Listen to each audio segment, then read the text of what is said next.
Ikhwani Fidin Arsadakumullah, mari kita mulai kajian kita pada kesempatan sore malam hari ini. Bismillahirrahmanirrahim. Assalamualaikum warahmatullahi wabarakatuh. Waalaikumsalam. Innal hamdalillah nahmaduhu wa nasta'inuhu wa nastaghfiruh wa nastahdihi wa na'udzu billahi min syururi anfusina wa min sayyiati a'malina may yahdihillahu fala mudhillalah wa may yudlilhu fala hadiyalah.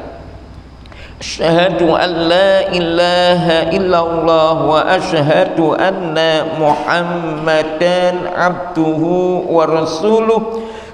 Qala Allah Ta'ala fi kitabihi, a'udzu billahi minasyaitonir rajim. Bismillahirrahmanirrahim. Kuntum khaira ummatin ukhrijat linnasi ta'muruna bil ma'rufi wa tanhauna 'anil munkar wa tu'minuna billah. Wa qala Nabi sallallahu alaihi wasallam, man hamala alaina silaka falaysa minna. Allahumma rahamna bil Qur'an. Ikhwani Fidin Arsadakumullah, puji syukur kehadirat Allah Subhanahu wa ta'ala yang telah memberikan kepada kita kenikmatan, rahmatnya, ma'unahnya, hidayahnya, hingga pada malam hari ini kita bisa hadir, kita bisa datang, kita bisa berkumpul di rumah Allah ini dalam satu majlis yang agung, dalam satu pertemuan yang mulia, yaitu majlisul ilm. Sering saya sampaikan bahwa kalaulah dengan hadirnya kita di tempat ini, kemudian semakin baik kualitas ibadah kita, semakin baik hubungan kita dengan lingkungan dan masyarakat kita, maka sesungguhnya hadirnya kita di tempat ini nilainya lebih baik daripada sholat sunnah 1000 rakaat. Salawat dan salam marilah kita haturkan kepada junjungan kita Nabi Agung Muhammad sallallahu alaihi wasallam, yang selama ini kita ikuti tuntunan-tuntunannya, begitu juga yang kita tunggu-tunggu syafaatnya nanti di hari kiamat.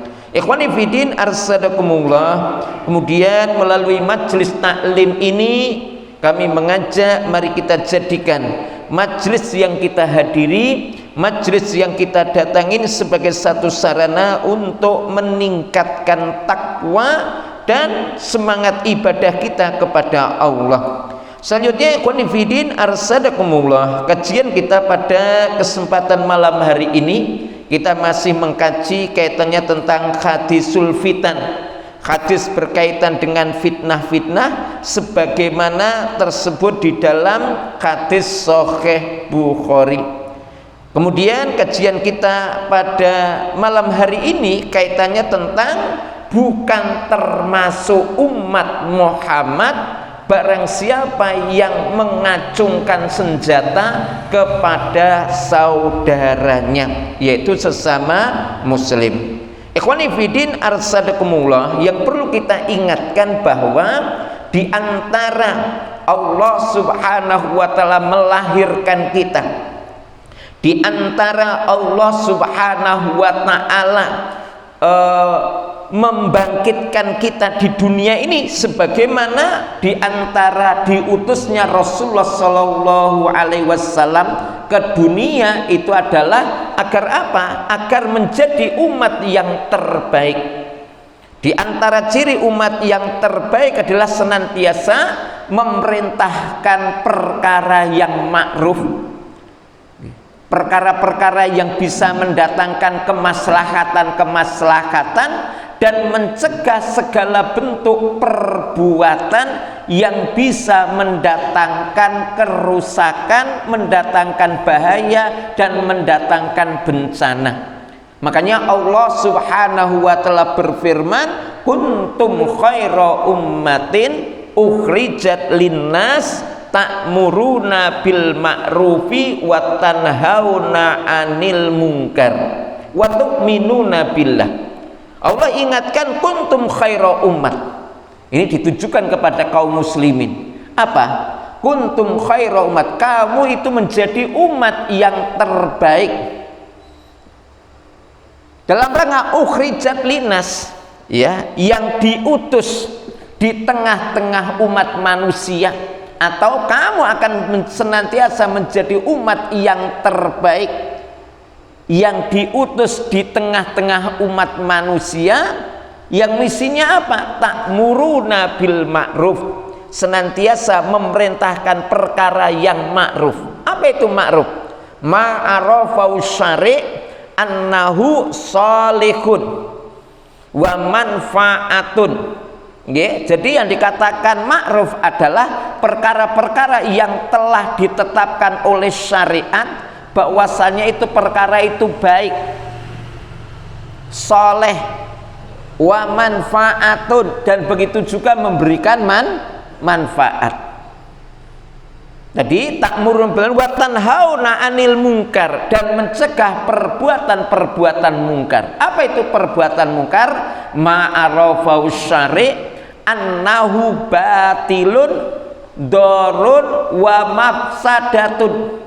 Perkara-perkara yang telah ditetapkan oleh syariat bahwasanya perkara itu batil. Perkara itu adalah ya dor, berbahaya, ataupun perkara itu bisa mendatangkan kerusakan. Itu adalah perbuatan mungkar. Tadi ta'muruna bil ma'ruf wa tanhauna 'anil munkar, mencegah dari perbuatan-perbuatan itu, wa tu'minuna billah, dan kamu senantiasa beriman kepada Allah. Ini satu perkara yang harus senantiasa kita ingat, bahwa misi kita itu senantiasa amar ma'ruf nahi mungkar. Makanya ma'asyiral muslimin rahimakumullah, maka satu bentuk perkara yang dilarang betul oleh syariat, bahkan Rasulullah Shallallahu Alaihi Wasallam sampai mengingatkan, apa itu? Kalau ada umat Islam kok mengarahkan senjatanya meneror sesama umat Islam, maka dia itu bukan termasuk umat Muhammad.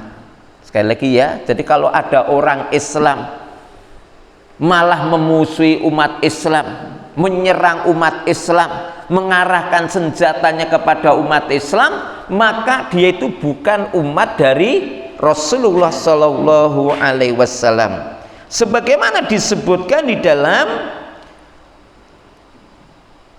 hadis yang diriwayatkan oleh Imam Bukhari an Abdullah bin Umar annahu qala anna Rasulullah sallallahu alaihi wasallam qala man hamala alaina silaka falaisa minna, yang artinya bahwa Rasulullah sallallahu alaihi wasallam telah bersabda, man hamala alaina silah, barang siapa yang menghunus pedang, barang siapa yang mengacungkan pedang, mengacungkan senjata diarahkan kepada umat Islam, atau dengan kata orang Islam manapun yang mengarahkan senjatanya, mengarahkan pedangnya, atau mengarahkan apa saja yang bisa membahayakan umat Islam kepada sesama umat Islam, falaisa minna, maka dia bukan termasuk dari umatku. Maksudnya apa?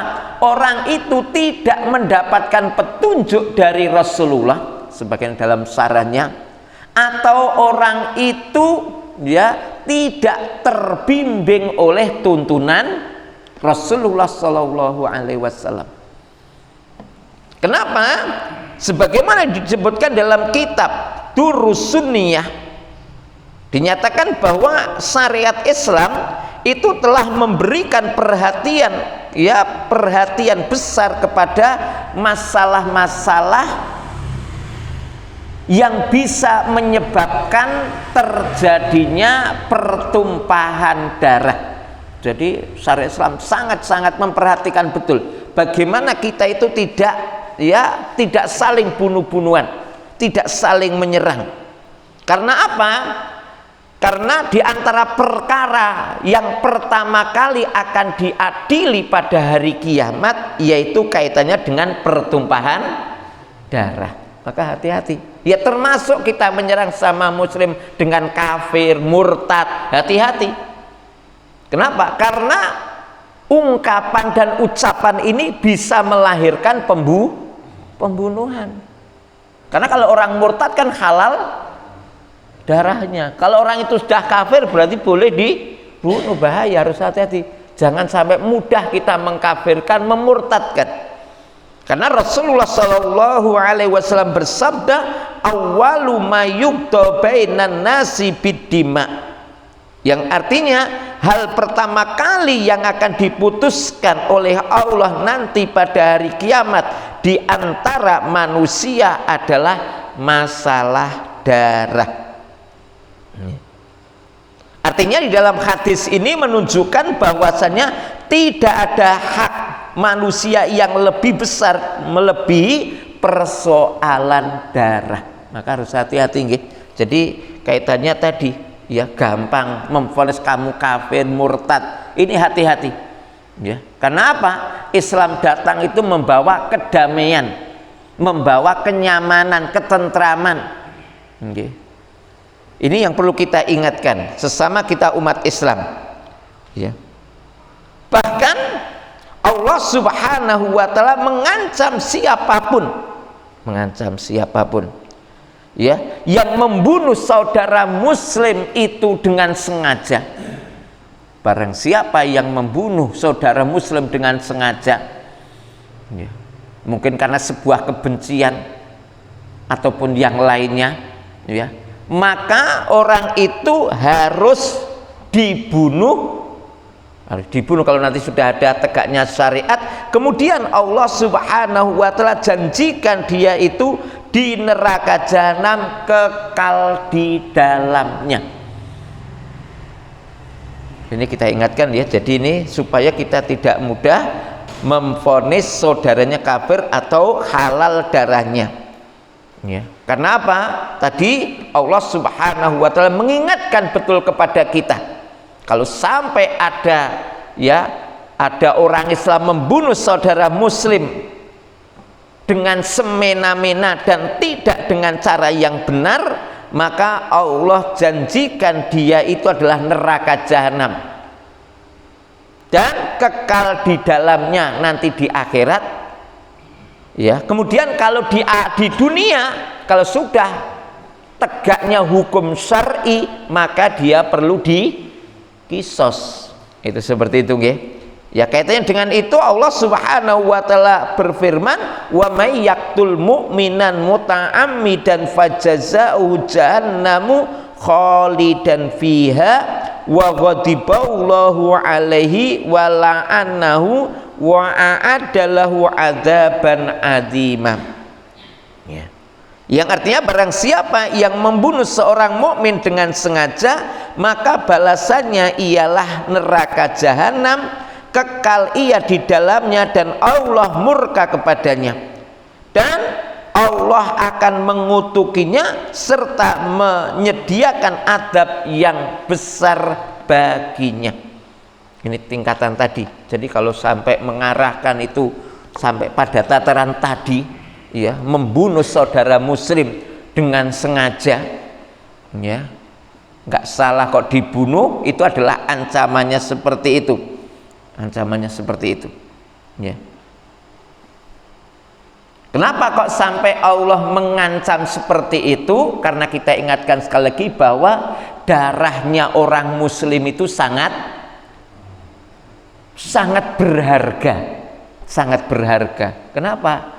Sampai Rasulullah Shallallahu Alaihi Wasallam itu menyatakan sungguh hilangnya dunia bagi Allah itu tidak seberapa dibandingkan ada darah orang muslim tumpah tapi tanpa sebab yang jelas. Itu menunjukkan kenapa? Karena orang mukmin itu khairul bariyah. Innal ladzina amanu wa amilus sholihat ulaika hum khairul bariyah. Orang-orang mukmin dan beramal soleh itu mereka adalah khair, sebaik-baik makhluk. Maka betul-betul darahnya itu haram. Ya, sebagaimana haramnya ya berperang di bulan-bulan haram. Ya, bulan haram mulai dari Dzulqa'dah, Dzulhijjah, Muharram. Oke. Itu tentang, begitu juga bulan Rajab itu dilarang kita melakukan peperangan pada hari itu.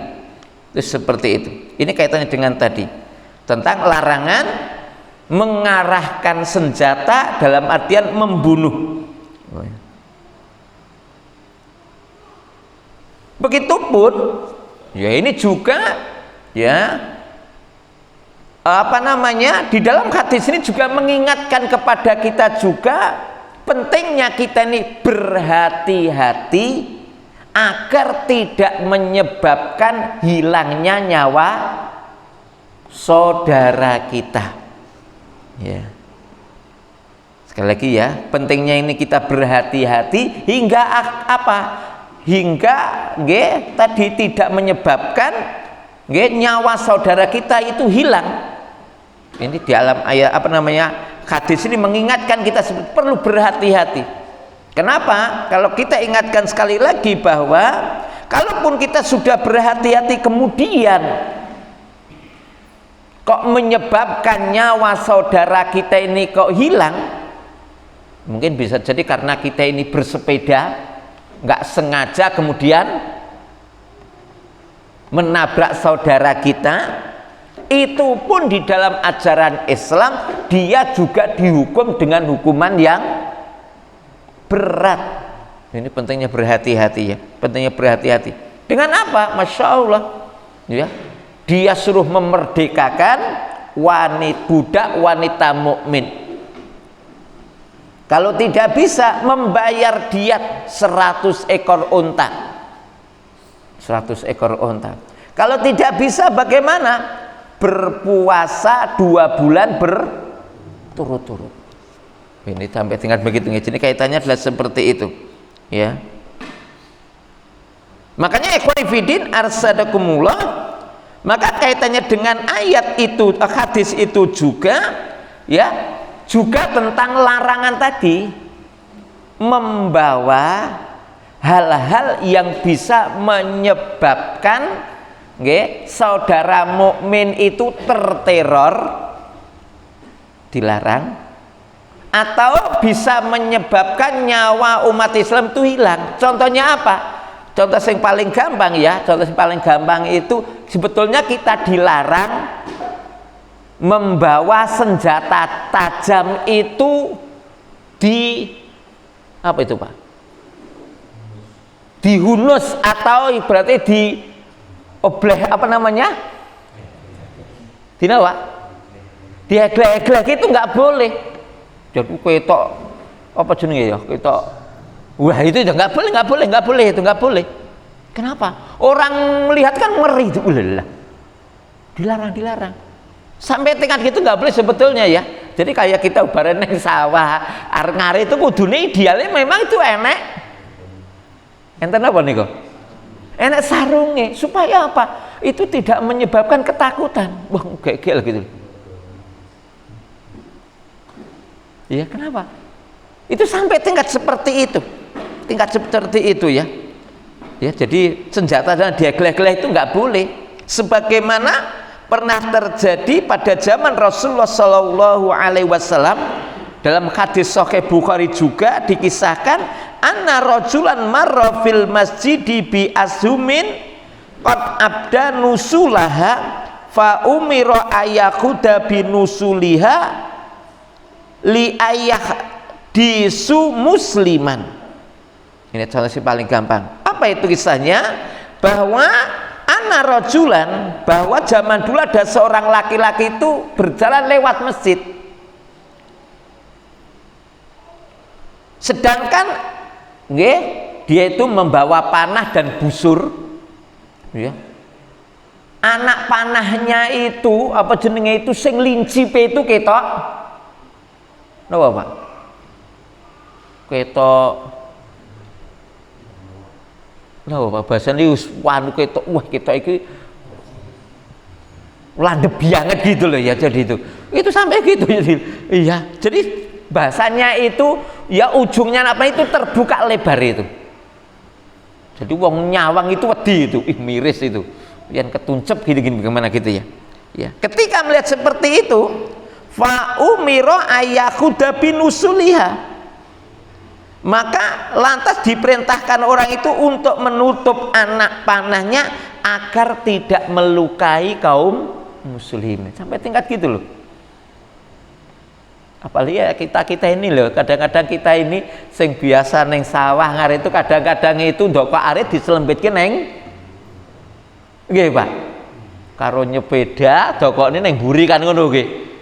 Padahal banyak kejadian nggih, tiba kemudian malah dia kena arit dhewe begitu loh ya. Iya. Nah ini sampai tingkat seperti itu ya, dilarang seperti itu supaya apa? Tidak menimbulkan ketakutan ya. Begitu juga ini ada perkara-perkara tadi ya. Jadi ya mengarah itu biasa tadi ya, menampakkan senjata tajam yang itu bisa menjadikan orang sekitarnya itu takut, apalagi senjata tajam itu kenapa menikah diacung-acung ke, oh bahaya itu, nggak boleh itu meneror, itu menakut-nakuti itu ya, itu bagian daripada teror itu, nggak boleh apa sih ya. Iya karena pernah kejadian itu ya, apa namanya ngacung-ngacung ke senjata angin itu, pernah itu diacung-acung, ternyata apa betul itu kepencet, ternyata itu ada pelurunya, itu ada itu ketika kita di pondok itu ada, alhamdulillah itu tembus kena giginya gitu loh ya. Gitu. Tapi ini mengingatkan kepada kita, jadi sampai tingkat seperti itu ya, itu bukan termasuk umat Rasul. Karena apa? Dia datang meneror, menakut-nakuti dengan senjata itu.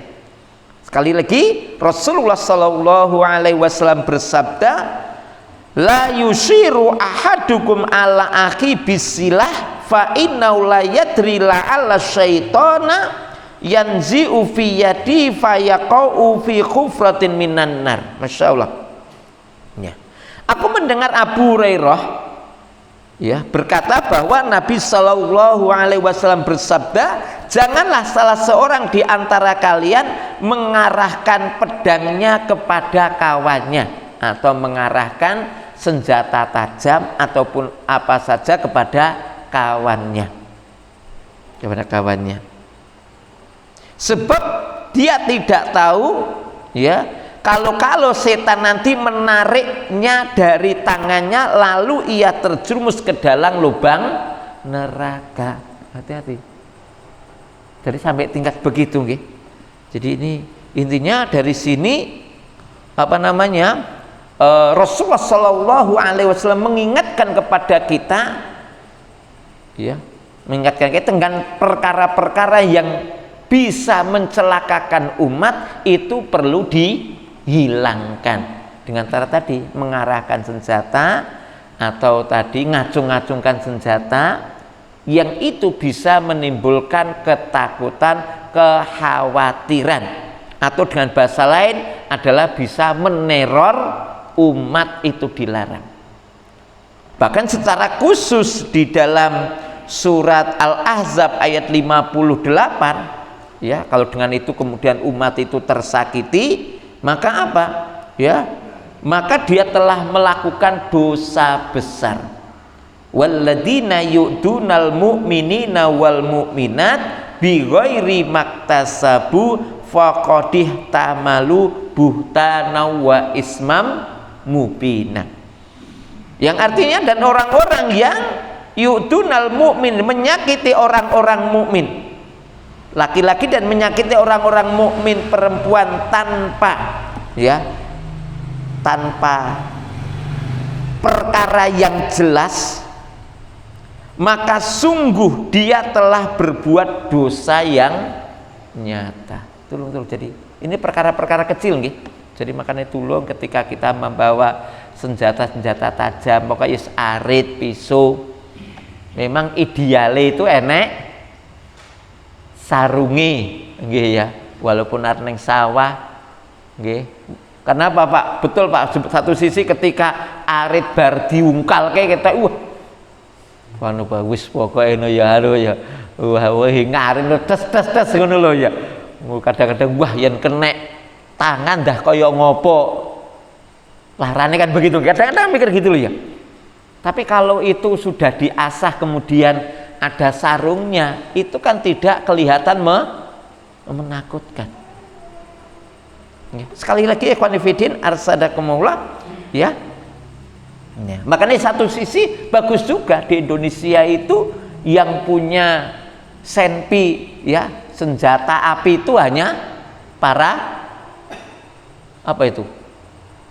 Aparat pun itu pun ya mereka senjatanya itu terkunci kan begitu nggih. Tidak dalam keadaan diisi peluru. Kenapa? Kalau dipakai kemudian terisi peluru, kemudian kalau orang itu dalam keadaan marah itu nanti bisa mudah dia membunuh orang. Maka betul satu sisi itu ada manfaatnya seperti itu. Apa? Tadi mengurangi adanya ya tadi kejahatan ataupun pembunuhan. Tadi adalah seperti itu. Ya. Sekali lagi ikhwan fillah arsadakumullah. Barang siapa atau orang muslim manapun yang dia itu mengarah ya atau membidik nyawa sesama muslim, kalau itu didasarkan karena kebencian, kedengkian atas keislaman dia, maka dia termasuk orang kafir ya, orang itu kafir. Begitu juga kalau dia itu menjelek-jelekan umat Islam itu karena kebencian akan keislamannya, maka dia itu orang fasik. Sebagaimana Rasulullah Shallallahu Alaihi Wasallam sabdakan, sibabul muslim fusukun wa qitaluhu kufrun. Apa itu? Mencela orang Islam itu perbuatan fasik, ya, dan memeranginya, membunuhnya karena keislamannya, maka itu perbuatan kafir. Maka hati-hati ya, jadi ini yang perlu kita ingatkan ya. Makanya ikhwan fillah arsadakumullah, sekali lagi tadi bahwasanya Islam itu datang itu sebagai rahmatan lil alamin. Islam datang itu menyebarkan kedamaian, ketentraman, keamanan. Maka perkara-perkara yang bisa menyebabkan masyarakat itu tidak aman, menyebabkan ketakutan, itu wajib dihilangkan. Bahasanya ad-dararu yuzal. Perkara yang bisa mendatangkan madhar itu perlu dihilangkan. Makanya Allah Subhanahu wa ta'ala telah memberikan aturan secara khusus bagi siapa? Para penteror, para penakut-nakut, para begal, perampok, bahkan sampai tingkat para pembunuh, merampok kemudian dibunuh orangnya, atau merampok diambil hartanya, ditinggalkan orangnya.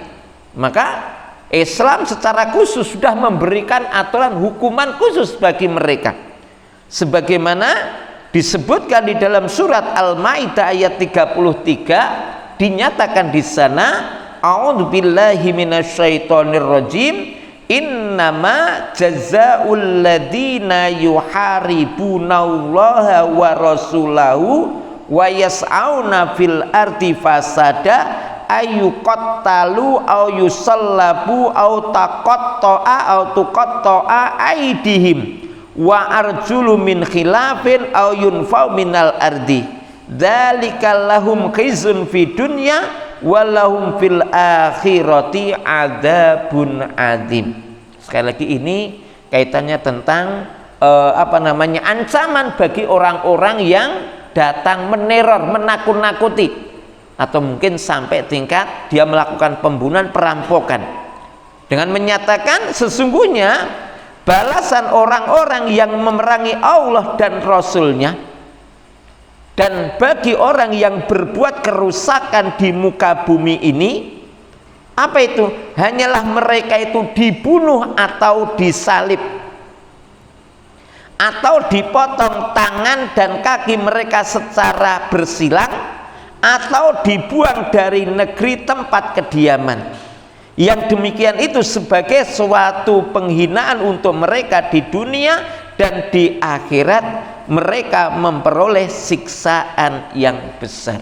Surat Al-Maidah ayat 33. Ikhwani fiddin arsadakumullah, di dalam ayat ini sekali lagi Allah Subhanahu wa taala telah memberikan satu bentuk ketentuan-ketentuan bagi siapa? Orang-orang yang datang meneror, menakut-nakuti. Bisa jadi apa? Mereka itu adalah dengan cara apa? Hendak merampok.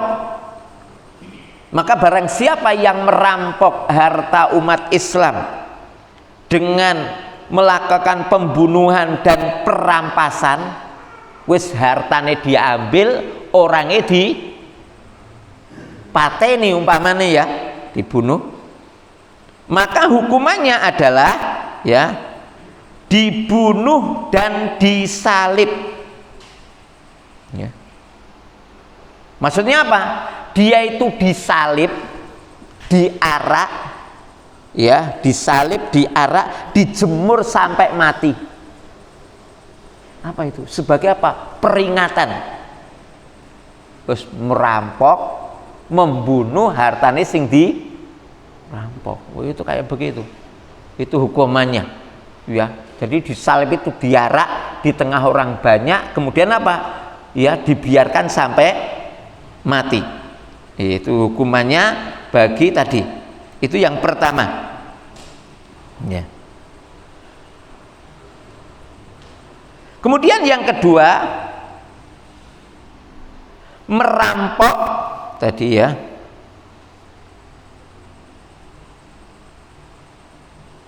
Merampok dan membunuh. Ya tadi kan ini. Jadi merampok dan membunuh. Tadi kan di sini adalah ya merampok dengan melakukan pembunuhan saja, maka wajib dia itu dibunuh ya.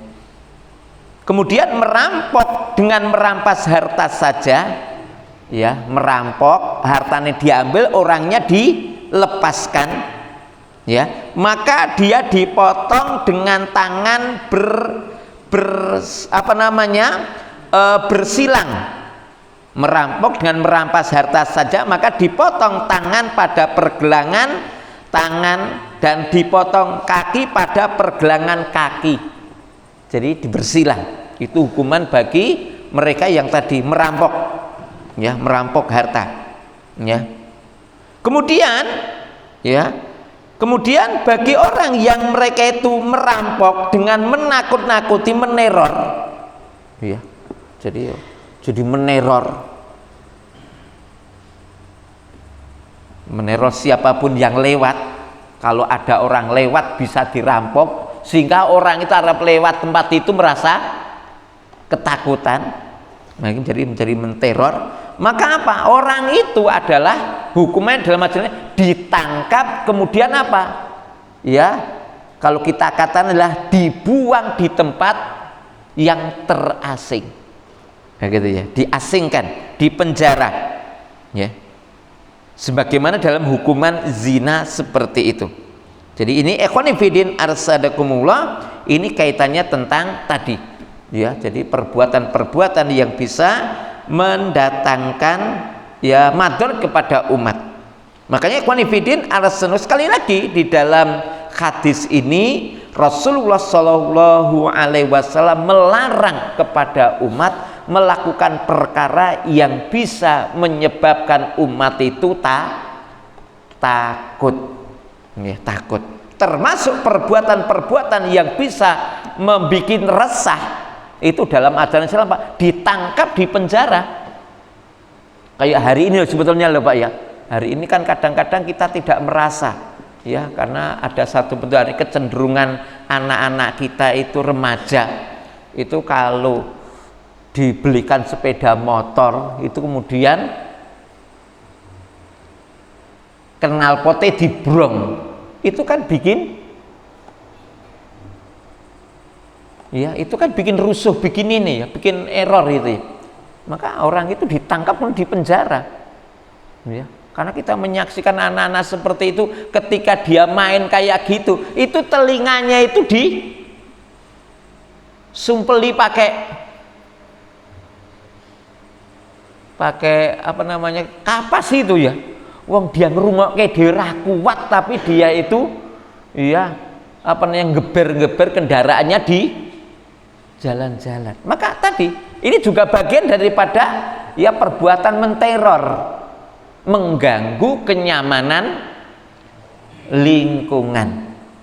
Ya makanya ikhwan fillah arsadaqullah, masya Allah tadi ya. Jadi Islam telah memberikan aturan secara khusus. Pokoknya barang siapa yang meneror umat, menyakitin umat, ya mengganggu umat, maka orang itu ditangkap dan diasingkan. Makanya kita diingatkan kisah pada zaman Umar bin Khattab, ada seorang laki-laki yang sangat pada zaman Umar bin ada seorang pemuda yang sangat tampan sekali, sehingga membuat wanita-wanita itu nanti mereka itu wanita terusik. Ya, jadi ada seorang laki-laki pemuda yang tampan, dengan ketampanannya itu mengusik para gadis-gadis. Artinya apa? Orang melihat itu langsung jatuh cinta. Itu kan membuat kalau kita katakan kisruh. Maka ketika Umar itu mendapat pengaduan seperti itu, maka orang itu dipanggil. Maka dia mengatakan, ya fulan, karena ketampananmu itu menimbulkan ya ketidaknyamanan gadis-gadis di sini, maka saya perintahkan kamu untuk apa? Ya, cukur gundul. Kalau kamu nanti ketok jelek kan wis ora wong seneng gitu loh ya. Akhirnya betul. Ya, orang ini, pemuda ini kemudian diperintahkan, kemudian karena yang memerintahkan Amirul Mukminin, maka kemudian dia melaksanakan, dia potong gundul. Setelah gundul harapannya apa? Kalau orang ini gundul kan ketok eleke gitu nggih. Tapi sebaliknya kalau orang itu sudah jatuh cinta, sejelek apapun malah ketok apik. Buktinya Ronaldo itu gundul, penggemarnya kan gitu toh nggih. Betul, Ronaldo gundul. Ronaldo apa no? Gundul gitu Ronaldo. Apa? Sing nonton biasa nonton bola itu loh ya. Gundul itu ternyata penggemarnya banyak. Ini sama. Ketika dia habis gundul keluar itu ternyata apa? Tadi wanita-wanita malah banyak kepencut. Berita itu sampai kepada Umar lagi. Ya, jadi masyarakat itu rusuh gara-gara ini. Ya, ada pemuda gundul yang malah membuat ya wanita-wanita itu jatuh cinta karena dipanggil. Ya dipanggil lagi, ya kemudian dia panggil, ya fulan, ya nak, sekali lagi saya minta maaf, ini bukan karena Allah salah menciptakan Anda, tapi karena ketampanan Anda membuat fitnah bagi wanita di sini, maka saya perintahkan kamu supaya pindah dari tempat sini. Nah, gitu ya.